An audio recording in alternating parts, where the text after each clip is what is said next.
Welcome to Tresor Expansions. I'm Chloe Lula, the host of the show and a Tresor Club resident. With these interviews, we want to shed light on the artists closely affiliated with Tresor. Longtime legends who have released on the label across the decades, past and present regulars in the booth, and up-and-comers who are just getting their foot in the door of the club.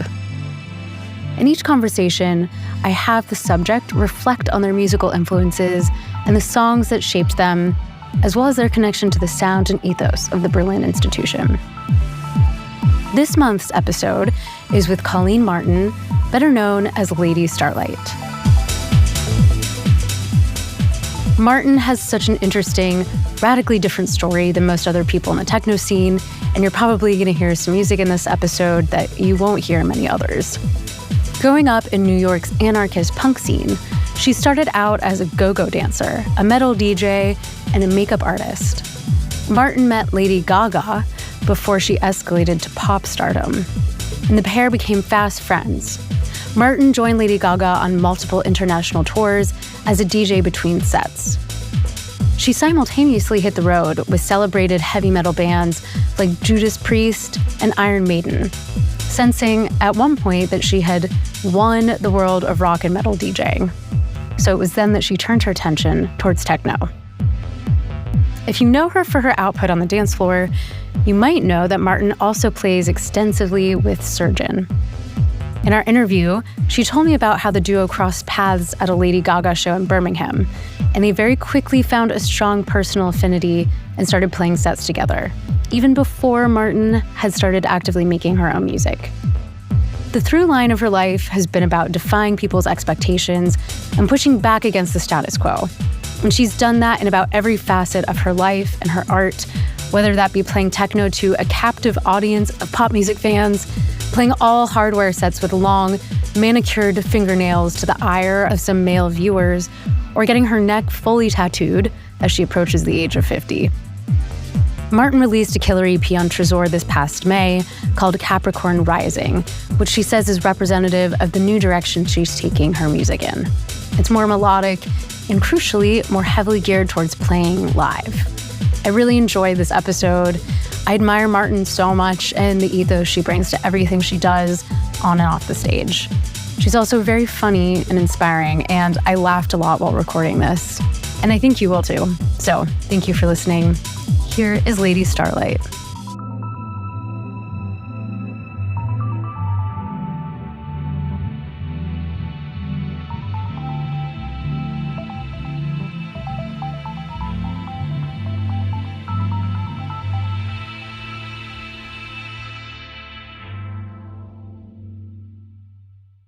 Hi, Colleen. It's really great to speak with you. You too. Thank you for having me. Yes, of course. The premise of the show is to explore the musical roots and influences of artists close to Tresor. And I ask each guest to choose a selection of songs that have paved their path. And yours has by far been the most eclectic. Yes. So welcome to my world. So I'm really looking forward to talking about it. Awesome. I love talking music. So I typically start by asking guests to talk about a song from the Tresor back catalog, but I actually want to save that one for later in the conversation. Okay, cool. And instead, I want to start with your release. You put out your first EP on the label, Capricorn Rising, in May. Yeah. And it's fire. Thank you. And so I want to start with the obvious question. Are you a Capricorn Rising? I am. Indeed, I am. That's the most important question of all. I'm a Capricorn Sun, Capricorn Rising, and Moon in Virgo. Okay. For any astrology nerds out there. It is Virgo season right now. It is indeed. How is that going for you? It's all right. Okay. Yeah. It's like I'm secretly, it's what people don't, I seem like an exciting person, but I'm actually really boring. That's the secret. My earth sign aura is, it's don't believe the hype. I'm boring. Don't believe the hype. Well, can you tell me a little bit about the release? Yeah, so it's been like a few years in the making, this EP. I've played a lot of this stuff live, which as a live act is super helpful for making EPs because you already know what works and what doesn't work. So it's basically like a best of. Because I hadn't put out an EP in a while. I kind of was developing a new sound which is the sound that I have now. And it's more atmospheric. It's more, it's just more complex than it was. Yeah. I could not have been more wrong about what was going to happen after the pandemic, like what the music was going to be for like coming out of the pandemic. It's literally the opposite. I thought, people are going to want really psychedelic, kind of like atmospheric stuff about like kind of what I was doing, like totally going into a different like dimension, like hypnotic. And like, I totally thought this was what was going to happen. And it was really, really not.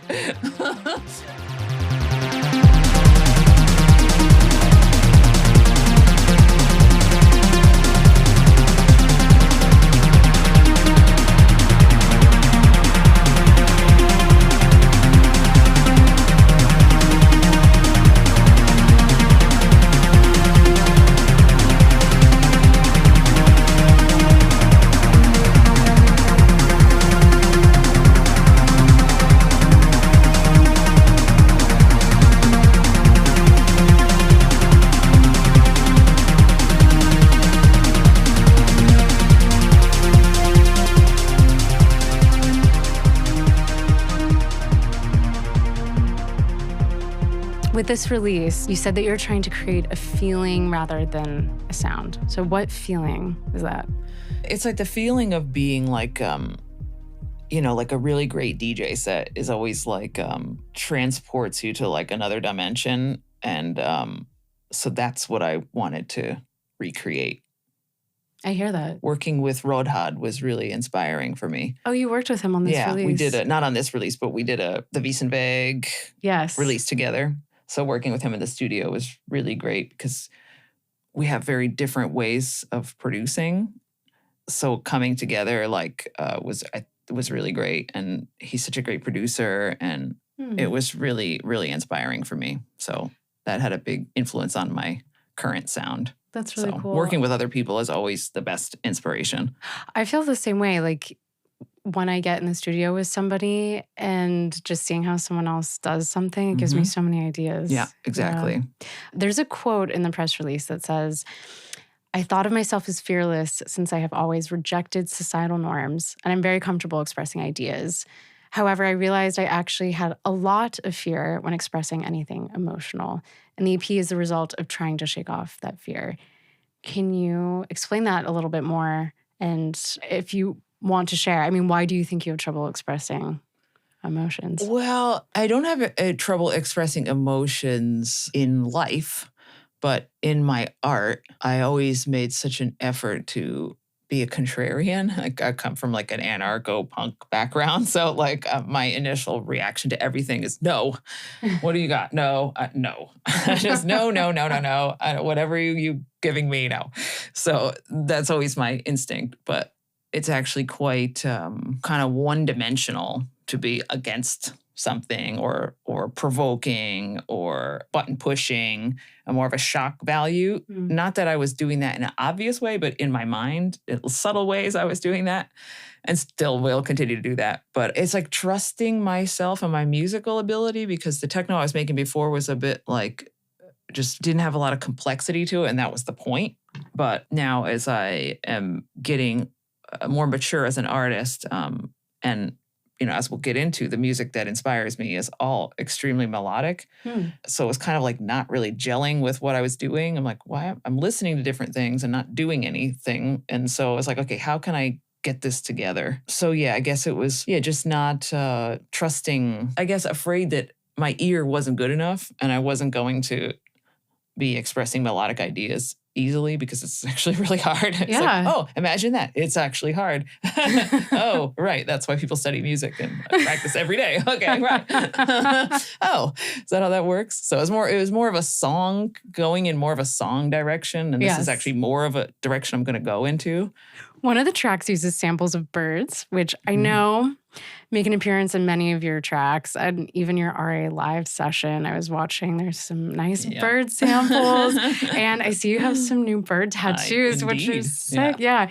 Can you tell me about your love of birds? Yeah. When that started? So over the pandemic, I started watching these bird cameras, like the Nest cameras, when you're stuck inside and just seeing life going on.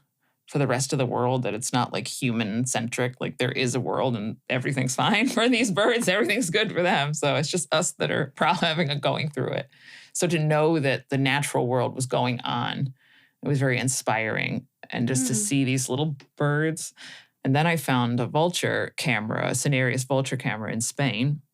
And this was like, oh, wow, what is that? Like, I just couldn't get over this bird and just how unbelievably spectacular it looked and how crazy it looked. And I was like, oh, wow, we share the planet with that. It was just the craziest looking thing to me at the time. And I was like, and then they had this little chick. I was so blown away by this bird that then I became completely, I don't do anything halfway. It is all or nothing. Anybody who knows me knows that. So I went in and I learned everything about vultures, started watching another stream, became a moderator on the vulture stream. Oh my So it was gosh. became crazy. I had like no tattoos until October. Wow. And then I'm going to get all 16 old world vulture species tattooed. Wow. Yeah. So it's going to be a whole project. And I'm going to be fully tattooed by the time I'm 50, like turning 50. I'm about to I'm doing everything I'm not supposed to do. Like you're not supposed to get tattoos at 48, which is my age, like to get a full neck tattoo at 48, No, but I'm doing it. It looks very cool. Thank you. I I'm like it. super happy with it. But it's like, I can't believe I've done this. Like maybe this really is a stupid idea, but No. hey, it's too late now.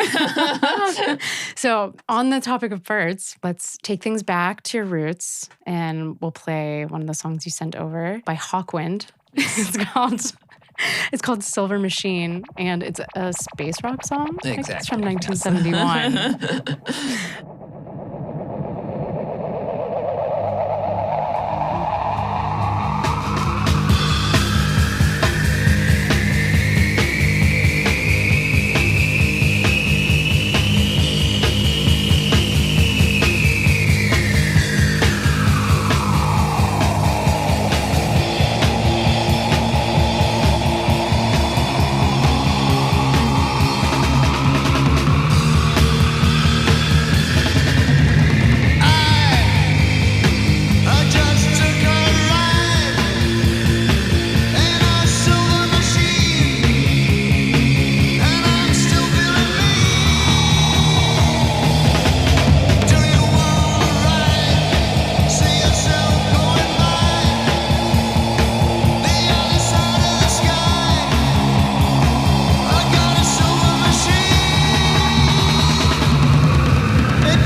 Can you tell me about this one?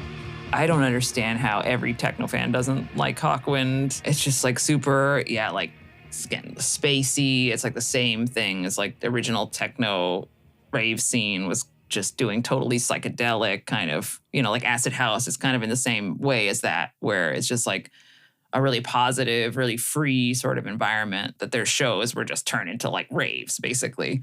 So, I mean, to me, it's super connected, but that's me. I don't know. For me, it's really connected. Yeah. But if you look into the whole space rock scene, it was like hippie-ish. But like, I think of it as being a bit, I don't want to say cooler, but yeah. Yes, exactly. It's like a cooler version. It's like a more like aggressive version of some kind of hippie thing. So to me, they're like obviously connected, but maybe not to other people. I mean, it's just like a nonstop riff in a very techno kind of way. Okay. And the vocals are, kind of, it's this noisy kind of driving thing that for me is kind of what I try to, for great techno tracks. I think they have the same quality. So interesting. Yeah, cool. I never made that connection, but I definitely hear that now. Well, so you grew up in New York. As you mentioned, you were involved in the anarchist punk movement, glam rock, metal. Was this song representative of what you were listening to, like what you were involved in at this time in your life? Yeah, because for people who don't know, Hawkwind was the band that Lemmy Kilmister was in from Motorhead. So it's definitely connected to metal. Okay, cool. So he was the bass player and singer at that time. Then Hawkwind actually carried on after he left, but he's singing in this one. So. Okay. Can you like paint a picture of what the anarchist punk movement in New York was like at this time? Well, yeah, I was into like hardcore and like straight edge hardcore, but that was actually after the like Crass was my favorite band. And Subhumans. Yeah, it was actually also really positive. People think about it as some kind of like destructive, like if you actually look at Crass, there's a really great documentary about them. If you just search it, it's like free to watch. And it is so interesting. And you see it was like very hippie-ish, their whole idea. They lived communally and it was a lot of left-wing ideas that were like actually based in positivity. So you see a representation of Crass fans, looking very aggressive and so much different than what people think of as anarcho-punk, like the real. It was like they were like the real deal. And so it was a very positive message, even though it seems like a negative one, but it was based on ideals, about what a great society would be like. So yeah, somebody's got to watch the Crass documentary and you see like it's so different than people think. Yeah, have you seen, Moby produced a documentary about the connections between veganism and punk, I think. But let's play the second song you sent over, Skunk, Sonically Speaking, by MC5. Yeah.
This one came out in 1975. Can you tell me about this one and what makes it stick out in your memory? Oh, this one is so good. Like, because there's a really great story about this from Wayne Kramer, the guitarist of the MC5. From his perspective, he was talking about recording this, and there's like a dissonant horns in it. They wanted to do stuff with this like free jazz kind of artist. And so the horns are really dissonant. He's telling the story about how like the engineer is like, do you want me to clean that up? You know what I mean? Like, and he's like, no, that's what we want. And so it was a really funny story of like, ooh, and it's like, no, that's what we're going for. I just love that story. That's funny. Yeah, in the YouTube comments, there are a few people who said it was the best rock and roll song ever recorded. I've never heard it before. Yeah, isn't it awesome? Yeah. So this time you were more participating in the music scene. You weren't playing in any bands or like, what was your involvement like? Mostly I was actually that's how I started my DJ career. Okay. Is DJing rock and roll. It started with glam rock from the 70s. And then I would do some like, some punky stuff, some MC5, some Stooges, go into this more like kind of the proto-punk songs. And that's how I ended up DJing, was all rock music. And I would just get all these like 7 inches and to collect, there's that big original pressing and record collecting nonsense. I did fall into that for a little while, but then I realized, oh my God, who cares? So your initial claim to fame, as some people know, but maybe not all people know, is that you were a stylist and opening artist, collaborator with Lady Gaga, hence the name Lady Starlight. Actually, Right? no. Oh, no. Yeah. We were okay. both ladies when we met. So that's how we connected of like, oh, wait, But how did you two first meet? We met actually through one of my best friends who was her boyfriend. We were friends and we worked together at the bar and I was go-go dancing and he was the manager of the bar. This was in New York City? Yeah, in New York. Okay. He was single for like the whole time, like very single. And, Very single. So he's like, oh, I'm dating this girl. And I'm like, oh, really? Let's see what she's got. Is she fabulous? And then it was like, oh, she's amazing. So we immediately were like connected. That's how we met. And also we connected just anyway because we're such similar kind of people. And then we were both ladies. So it was like, oh, okay, here we go. have to make this a thing. Exactly. And then we just, connected and she liked my DJ sets and then had the idea to have me DJing like backing tracks of her songs on vinyl. She got them like pressed on dub plates, which of course like sound completely terrible. But anyway, but it didn't matter. We were playing at like crazy like indie venues. And so she had this idea and she's like, oh, would you want to do something like that? I'm like, absolutely. I never said no to a performance opportunity. Yeah. Because you just never know. I don't know. I would hate to regret not doing, like my whole life I've lived kind of making sure I don't regret things. People always say, oh, don't do certain things. Don't do everything. It's like, don't say yes to everything. It's like, no, that is the worst advice. Say yes to everything. When you're developing yourself as an artist, you never know. That's true. Yeah. I mean, look what and happened. And have a crazy experience of like, oh, this one time, even if nothing came of it for me and Stephanie, Lady Gaga, it would still be like, yeah, I did this one, you know what I mean? Like in the past, it would still be a great story and it was fun. Yeah. So you went on the road together, I guess, for like a number of years? Yeah, for 3 different tours, actually. Okay. So, she's like at the top of the pop charts. She's like, yeah, great idea. Let me have my friend DJ heavy metal on the stage. Obviously, that's a great idea commercially. But she just didn't care. She just, she loved what I did and we're like super close and she believed in what I did. And That's she amazing. was like, once she was able to do what she wanted to do, then it was like, okay, here we go. This is where I come from is kind of like what she's telling her audience. And there were so many great fans that really understood what I was doing. And like, those are the fans that got kind of her on a deeper level and not just like, oh, I like Poker Face or whatever, like bad romance, just like who would go to any pop shows. She had like a core of followers who like understood exactly and connected. There's a funny quote from an old interview that you gave where you said, having an opportunity to be on tour with Lady Gaga, most people might like the idea of using that for monetary gain or establishing some commercially successful career, but this never even went through my mind. I was like, oh, you're going to give me an arena full of pop music fans? What can I do to fuck with them? Yep. I definitely said that. So let's play your next song, which is Transylvania by Iron Maiden. Came out in 1980. Why did you select this one? Like, it's just the same kind of like this galloping, like triplet kind of thing. That's like, I also like prog rock. Like I love Van der Graaf Generator. I love Rush.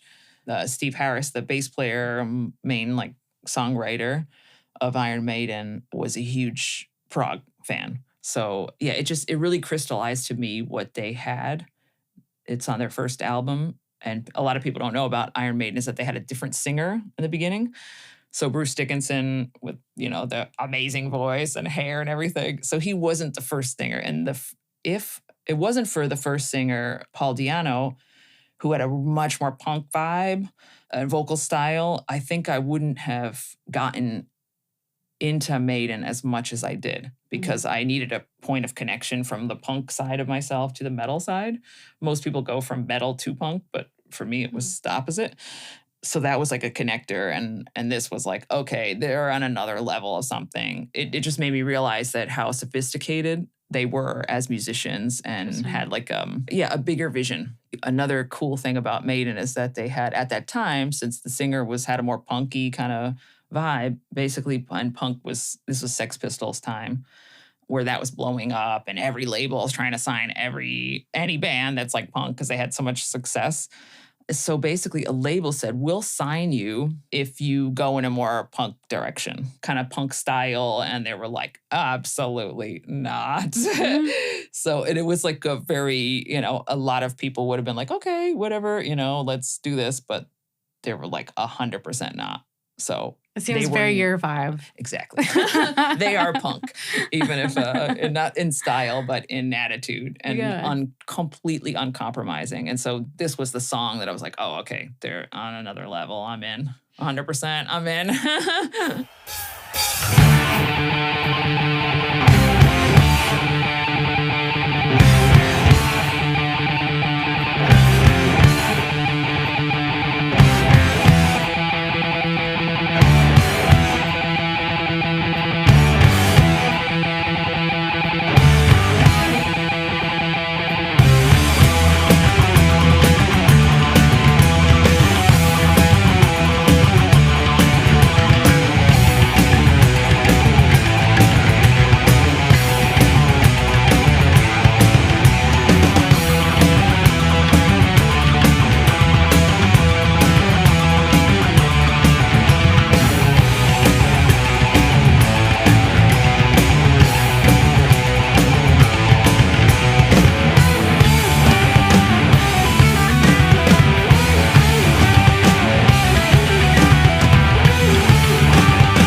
Is it true that you appeared with them or you've toured? Have you played with them? I've played at their parties and stuff. So I got to know them and That's pretty cool. DJ'd for them at their personal party, which was like amazing. It was like the coolest thing ever. You went on tour with Judas Priest. How did that happen? What was the tour like? That was amazing. It was through a friend of mine who was also like an A&R for metal label Earache, which actually is connected with Surgeon and Regis and all this Birmingham with Napalm Death was signed to Earache. And so it's kind of like weird, like actually kind of circling back in some way. She is just a great person. So she was like, oh, introduce me to their manager. And she was like, oh, you should have her on tour. You know what I mean? Like she's always looking to make things happen. She's one of those people. Yeah, it totally worked. It was like, okay, we'll try it. At the UK, we'll see how it goes. The first show. I mean, it was wild just to be like, oh, okay, I'm going to do this and just, play vinyl records. And yeah, it was awesome. So, And it totally worked. And then that was just a short UK tour at first. And then I did North America. Okay. And it was just great. I mean, and also what great guys they all are. And yeah, just so inspiring. Oh my God, it's like Rob Halford and he's like hanging out with me. Oh my God.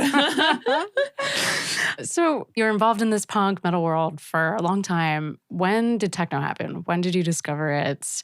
And, because I've seen some videos of you playing with Gaga and you're playing techno set. So that was the last tour was when I finally was like, okay, I'm going to do live techno. Okay. I was basically a raver in the 90s.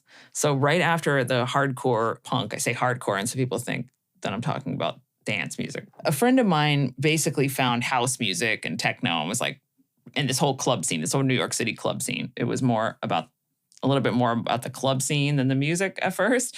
And he was like, you have to come, you're coming to. Then I was like, I don't know, I'm into punk and okay, I'll go, whatever. And I was like, okay, wow. in punk and hardcore, there can be like a really, with a mosh pit, like even though actually the mosh pit is a very place to come together at the right shows, then there would be different scenes where then it would just be more violent. And I was into the straight edge hardcore scene.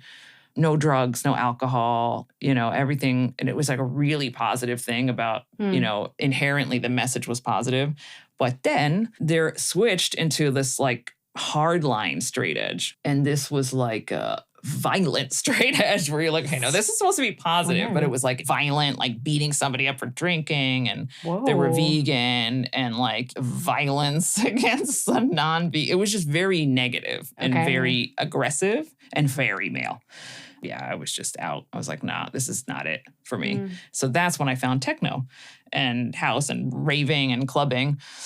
So I was like, awesome. This is like the positive hardcore experience, but like completely positive, like without anything. And people were just, it was just really nice to have that feeling of positivity. Yeah. So then I was like, okay, I'm in. And then was into the rave scene for a while. And again, it's the US.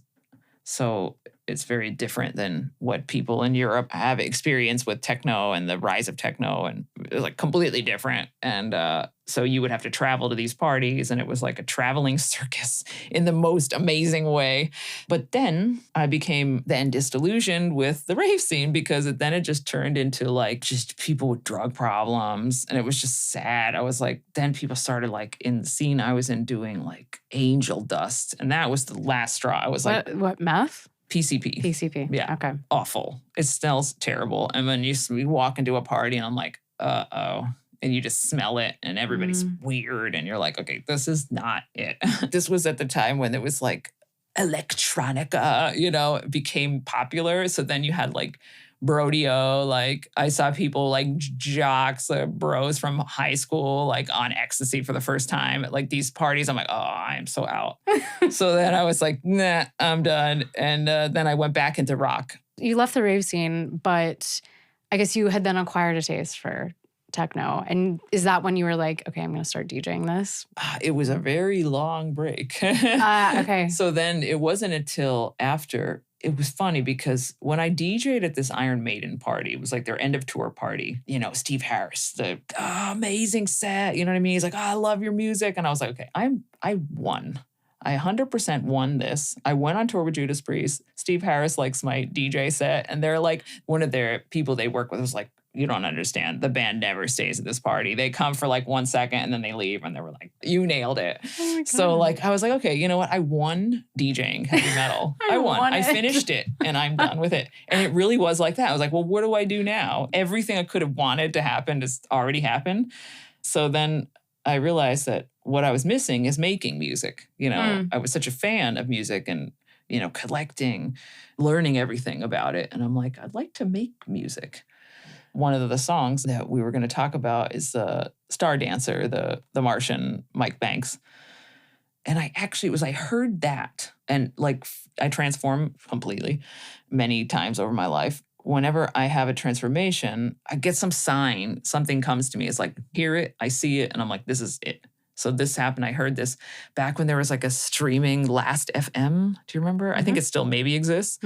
But that was like the first time you could do things like randomly and get this radio thing before Spotify, I think, even like existed. Pandora. Yeah, exactly. Yes, yes. And I heard that came up and I was like, this is it. This is what I'm doing. I just knew that this is what I'm going to do. And I was like, I have to figure out how to make that. And this is what's happening. So then that's how it was. But it's interesting. I didn't know this track. And I hear like a through line to also, there's a track called Reflections on your EP. It starts with an Reinforce? R. Reinforce. Yeah. Like the kind of acidier track. Yeah, I think all of my tracks are some variation of Star Dancer. Wow. My first EP is definitely that. It's just like, that track is so magical.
So, okay, you heard this track, bought some synthesizers.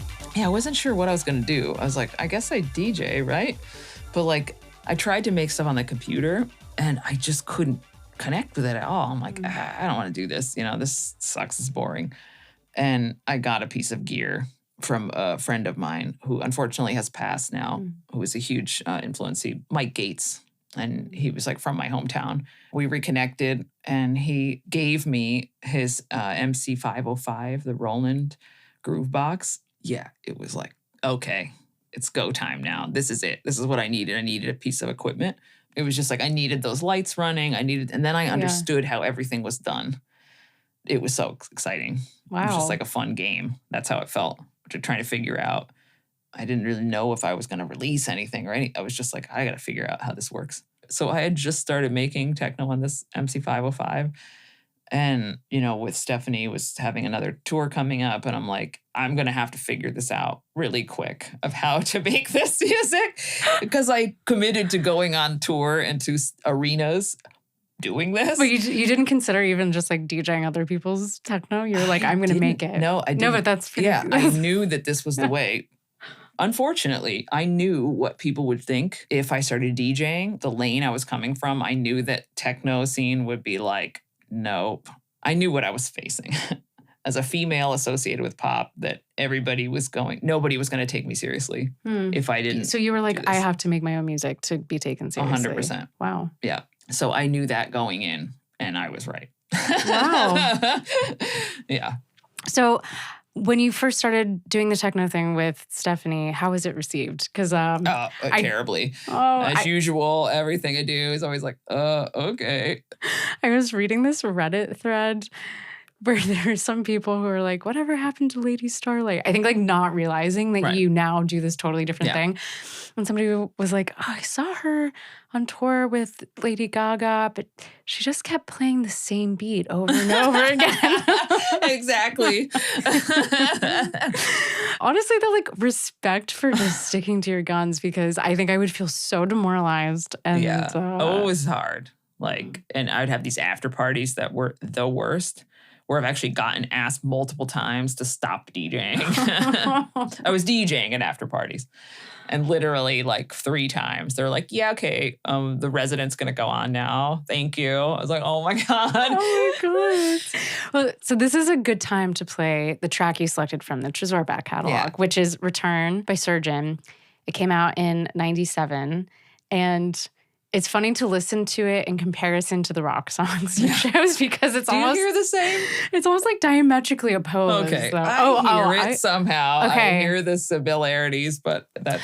But I guess I think of this as being like so functional. Yeah. Tell me about this particular record, when you connected with it. I can't even describe what it is. It's just one of those things that just connects. It's this drive. And there's also like, it seems like it's a straight beat, but it's actually not really straight. It has like a swing to it. So like I tried so hard to figure out how he had done that. And I still haven't done it, but someday maybe. I could ask him, but he probably doesn't remember. So, so yeah, it's just one of those that it kind of just ticks every box. Like there's nothing happening, but everything's happening. Appearing like it doesn't change is the hardest thing you can do. So that's really connected with me at first of trying to figure out, how do they do this? Because again, it's like, how does it sound so similar, but it's always changing, you know? That's the mystery.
fan of his. And then my understanding is you connected at a show. We were playing with Gaga.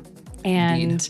you shouted him out like in the intro to your set or something. What happened? Yeah. So at each one, I was like, okay, it's not enough just to play. It's like I have to say something because the people expect me to say something, in this environment.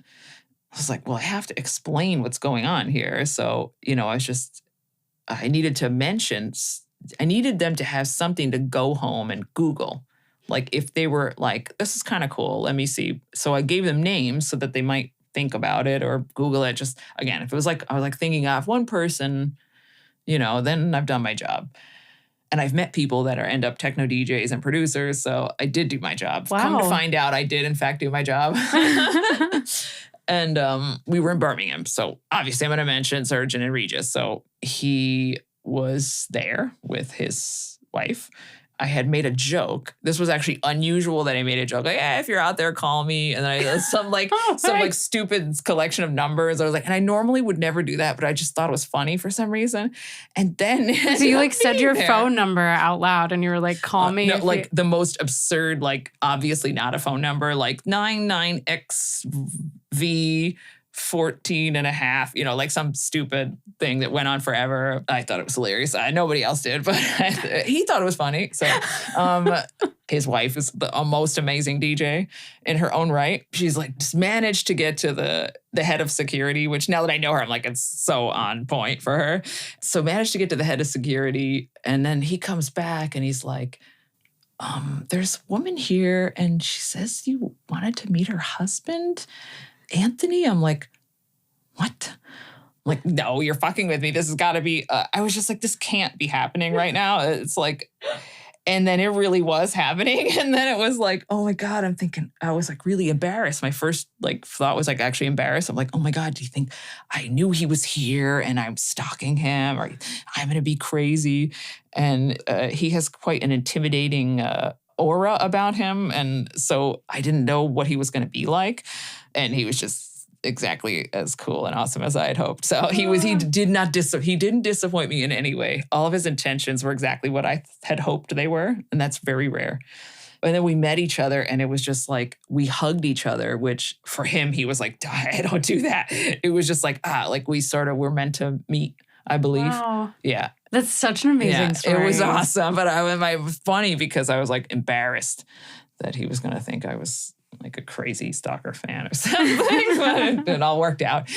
So you've gone on to have a really long and fruitful collaboration with him. You continue to tour live together. You do live modular. Yeah. How did the live show come about? And you also learned modular very quickly. I think the last time I spoke with you 7 years ago, you were already touring with Surgeon, one of the most respected figures in the underground scene. And you were like, I learned modular a year ago or something. So, how did this all come together so quickly? Well, at first it was this crazy thing. And then it's we should keep in touch and come to the studio. It was kind of this thing. And then it actually happened. So me and Tony did a show together that was broke the techno internet on the live stream of the Lady Gaga show where we did the opening. That was amazing. We were just thinking, nobody's going to see it. It's going to be some random guy who knows who he is. His daughter is at the show and he's like, oh shit, it's Surgeon. I had hoped that somebody would get back to somebody that Surgeon had played with at the Lady Gaga show with me. And then and then she posted a story when Twitter was more popular, filming it, and it went up. And then of course it was oh, wow. It's everybody knew about it. But, we both thought, it'll be funny. Nobody will know, Well, you've developed a lot of technical acumen, but you've simultaneously faced a lot of misogyny, which we've kind of touched on. Yay. And fun times.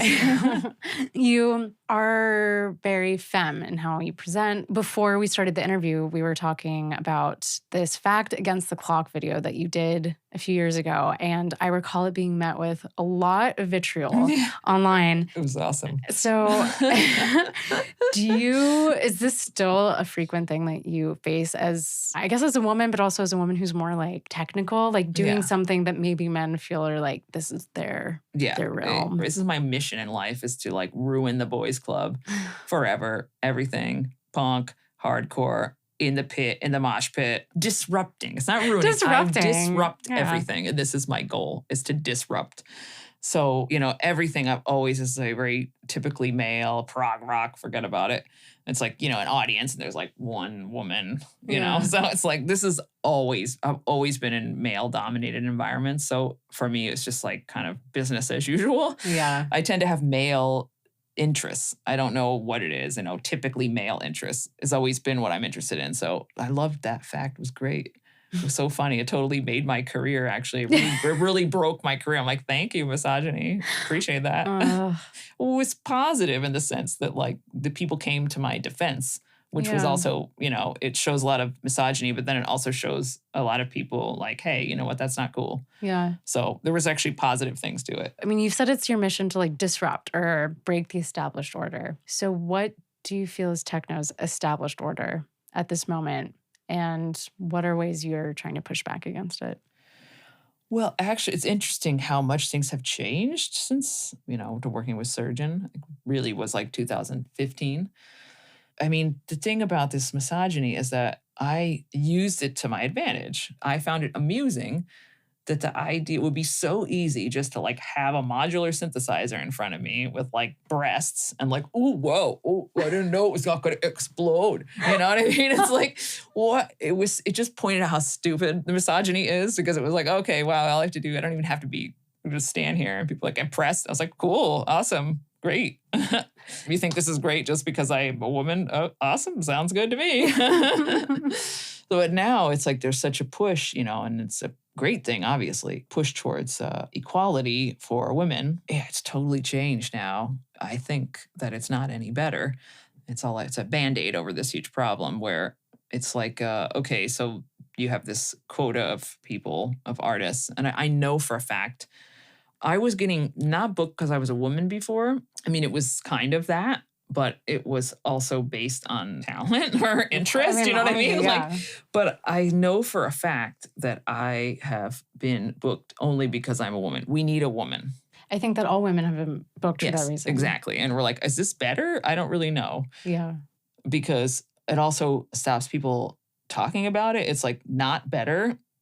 But we also like aren't supposed to talk about it anymore because we fixed it. You know what I mean? It's this kind of thing. We're like, with the conversation about race as well. It's like, oh, we already fixed that, right? Yeah. No, we did not. Okay. We very much didn't fix that. Yeah. So it's like we haven't really fixed it, but somehow I guess we're not supposed to talk about it anymore, right? No, I think that Ryan Keeling, who wrote the feature on you in 2017, he said that you raise a lot of interesting questions. I mean, or just like your presence and your ethos about like who gets to do techno and what the barriers are that we erect around techno culture. I mean, that was especially true when that piece was written, but it is still true. Yeah. Yeah.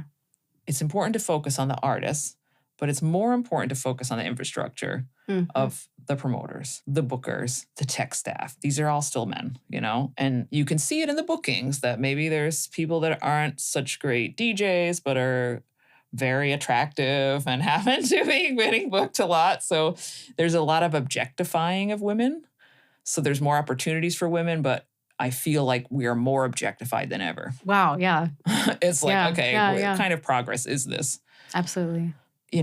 If I was really like, not that, I would say no to gigs, but I'm saying yes. So I'm not going to pretend. It's like, I don't know what to do about it. I don't really have a solution, unfortunately. Yeah. Other than I think the thing that would help is, I think behind the scenes is more important. Yeah. And then you get bookings more based on talent than like, well, you have to have a woman and just have women, because the booker is a woman, or the promoter and agent. I work with a female agent. I've always worked with women, everything in my career. Yeah, it's important to me because I think that they just see you as a person and don't see your gender because you're the same gender. So that's great. And I want to support women, as agents, as promoters. And so that's important to me. Yeah. Well, let's play the last track. So you chose Crossing the Rubicon by Mark Verbose, which came out in 2006. And for people who aren't familiar with Mark Verbose, He runs the boutique modular synth company for Bose Electronics. Yes, exactly. So why is this one important to you? Well, I am a big fan of his music and DJ sets. A lot of people know him from the Verbose Electronics as a modular guy, but for me, it was always this like awesome techno producer DJ. And so that's actually, I connected with it through his music. He's luckily re-released all the stuff on Bandcamp, so you couldn't get it anywhere. And so now there's like digital files. So it's classic. It's just like it's so assaulting and just driving and nonstop. And it's just like really inspiring for my techno, but directly. It's more of a direct inspiration than other things are because, I just think it's fantastic. And it has that driving triplet, Transylvania. To me, it sounds the same, but yeah, no, I can hear this one. Yes, okay, good, great.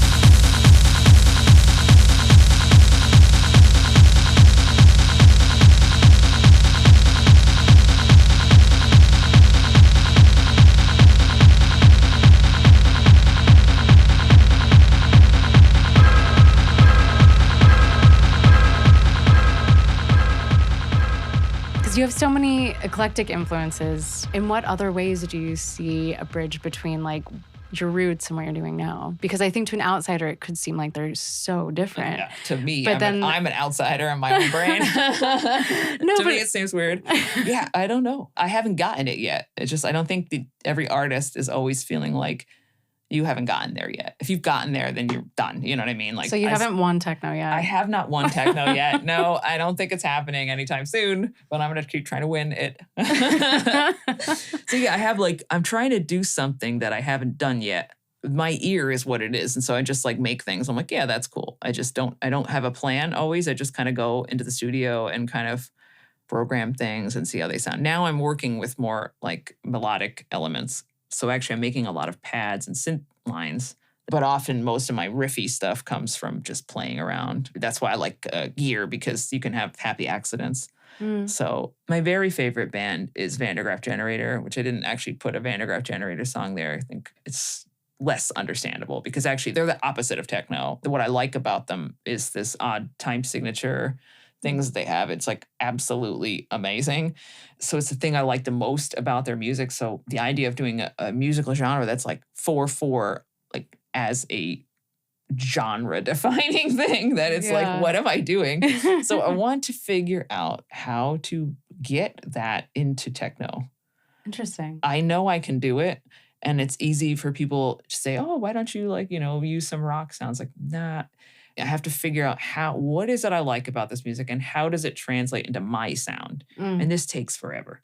Wow. And I don't know if I'll ever get there, but I got to make Vandergraaf Generator techno. It's not working. I've been trying for 10 years and I haven't figured it out yet. Somebody call me at X512 to let me know how to do that real quick. That'd be great. Cool. Well, it's been so great speaking with you. It's been wonderful. I guess as a final question, Reddit posters have speculated that you'll have a reunion with Lady Gaga. Yeah, no. Okay. I made the wrong comment just because we were supposed to see each other like socially, but she was actually, it's very funny to be able to say, oh, my friend, we were going to hang out, but she was performing at the Olympics in the opening ceremony. That's my life. So anyway, my friend was performing at the opening ceremony at the Olympics. And so we couldn't get together when I was supposed to be in LA. That's the only thing I meant by this comment. Okay, so nothing. I'm sorry. Nothing juicy. We're just going to be back together in a friend way. Well, thank you so much, Colin. Thank you. It was nice to speak to you.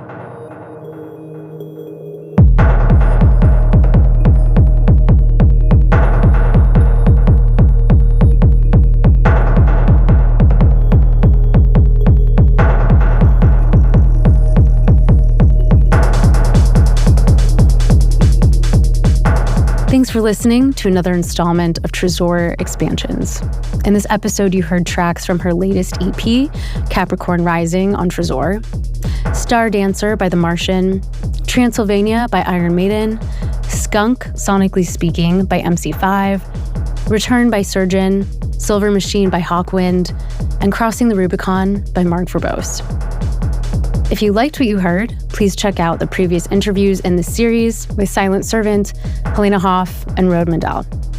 You can find them on the Refuge Worldwide website, as well as by searching for Tresor Expansions on YouTube, Spotify, SoundCloud, Apple Podcasts, and wherever you listen to your podcasts. We'll be back again in 2 months. I'll see you next time.